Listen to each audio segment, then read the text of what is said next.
Ici, nous allons parler d'un condensateur ou des condensateurs. Alors, qu'est-ce qu'on appelle condensateur, son rôle, comment on peut l'identifier, je vais tout vous montrer dans cette vidéo.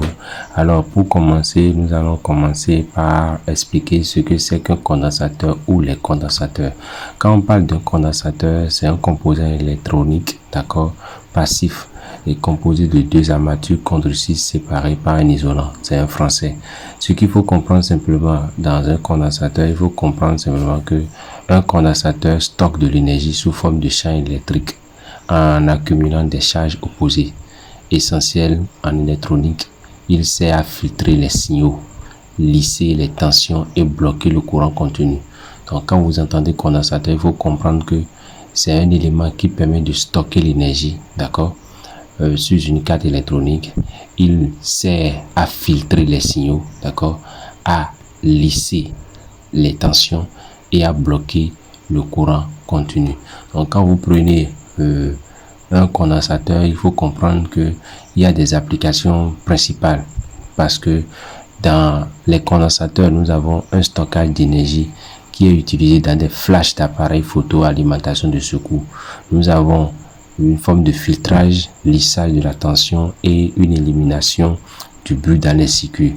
Et nous avons également une temporisation en combinaison avec les résistances. Et ça permet d'avoir une sécurité, parce que les condensateurs électroniques, d'accord, sont polarisés par une patte plus et une patte moins, et qui peuvent exploser si la tension nominale est dépassée ou s'ils sont branchés à l'envers.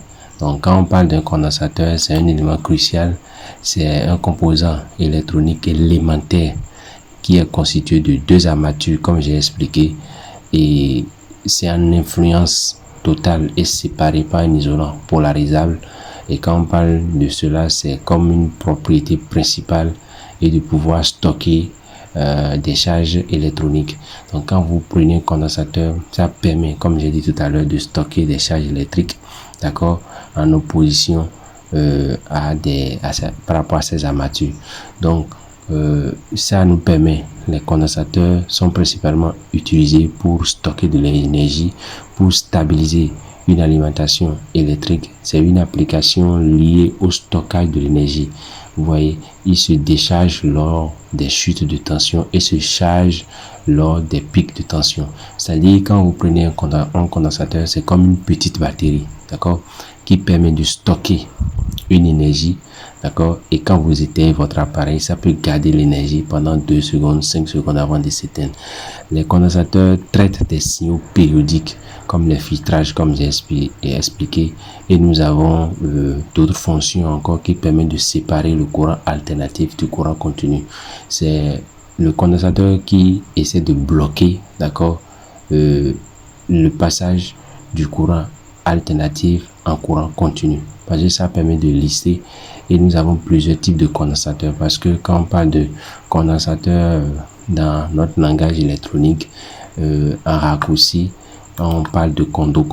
Donc quand vous prenez ces condensateurs, c'est un élément qui nous permet d'emmagasiner des charges électriques. Ça nous permet d'emmagasiner des charges électriques et donc de l'énergie électrique. Donc quand vous prenez ces condensateurs que je vous montre sur la vidéo, vous allez voir, il y a de petits condensateurs, il y a de grands condensateurs aussi. Donc vous allez remarquer que c'est un condensateur est constitué de deux conducteurs placés à proximité l'un de l'autre, mais sans qu'il y ait contact entre eux. Voilà. Et quand on va schématiser ce qui est à l'intérieur d'un condensateur, c'est ainsi. C'est-à-dire, nous avons deux conducteurs qui se sont placés à proximité, qui ne se toucheront jamais, parallèles.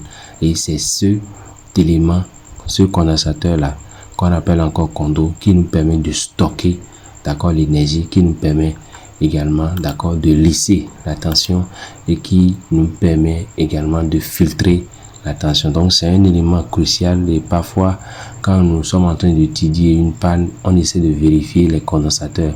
On essaie de vérifier un condensateur qui stocke de l'énergie.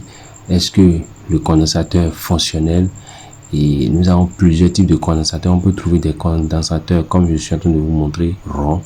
Il y a aussi des condensateurs sous forme rectangle, d'accord. Il y a plusieurs formes de condensateurs. Voilà, donc ce qu'il faut garder dans cette vidéo, c'est les premières formes de condensateurs. Et peu à peu, nous allons voir ensemble toutes les autres formes de condensateurs. Donc quand on parle d'un condensateur, c'est un composant électronique élémentaire qui est constitué, d'accord, de ces deux armatures qui nous permet de faire des filtrages, de stocker une partie, d'accord, de l'énergie pour pouvoir exercer le bon déroulement de la carte électronique. Donc le condensateur électronique ou électrique est principalement utilisé dans les circuits électriques pour stocker de l'énergie, une charge d'électrons. C'est pour stocker une charge d'électrons et la rendre si besoin. Donc quand ça stocke, ça rend. Quand ça stocke, ça rend. C'est pour cela le condensateur tend à stabiliser l'alimentation électrique en lissant les variations.